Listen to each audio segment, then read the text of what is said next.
বাংলাদেশের নির্বাচনে যুক্তরাষ্ট্র কোনো পক্ষ নেবে না, যারা নির্বাচিত হবে তাদের সাথেই কাজ করবে তারা। বুধবার প্রধান নির্বাচন কমিশনারের সাথে বৈঠকের পরে এসব কথা জানান ঢাকায় নিযুক্ত মার্কিন রাষ্ট্রদূত ব্রেন্ট ক্রিস্টেনসেন।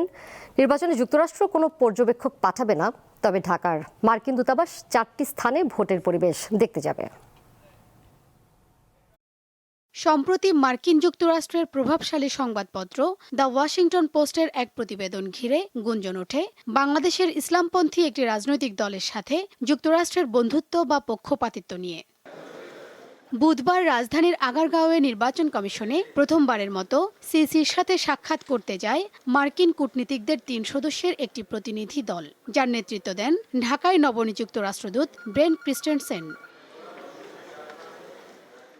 প্রায় 1 ঘন্টার বৈঠক শেষে তিনি জানান, যুক্তরাষ্ট্র বাংলাদেশের জনগণের ভোটের রায় দেখতে চায়। জনগণের নির্বাচিত যে কোনো সরকারের সাথে কাজ করতে প্রস্তুত যুক্তরাষ্ট্র।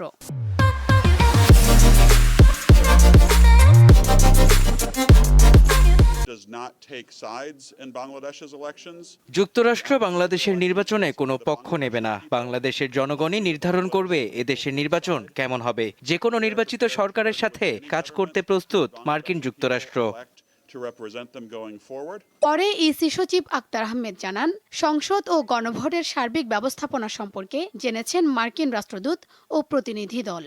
আচরণবিধি লঙ্ঘন ও আইন শৃঙ্খলার বিষয়েও ইসির পদক্ষেপ জানতে চেয়েছে মার্কিন প্রতিনিধি দল। সিকিউরিটি নিয়ে ওনারা জানতে চেয়েছিলেন যে আমাদের ব্যবস্থাপনাটা কি। আমরা বলেছি যে আমরা প্রায় 9.5 লক্ষ আপনার সিকিউরিটি কর্মী বিভিন্ন স্তরে কাজ করবেন। ওনারা ওখান থেকে আপনার কোনো পর্যবেক্ষক দল আসবে না, তবে ইন্ডিপেন্ডেন্ট একটা দল আসবেন, যেটা মার্কিন যুক্তরাষ্ট্র থেকে এবং আপনার মার্কিন দূতাবাস থেকে ওনারা ঢাকা, সিলেট, চট্টগ্রাম এবং খুলনায় ওনাদের মতন পর্যবেক্ষণে যাবেন।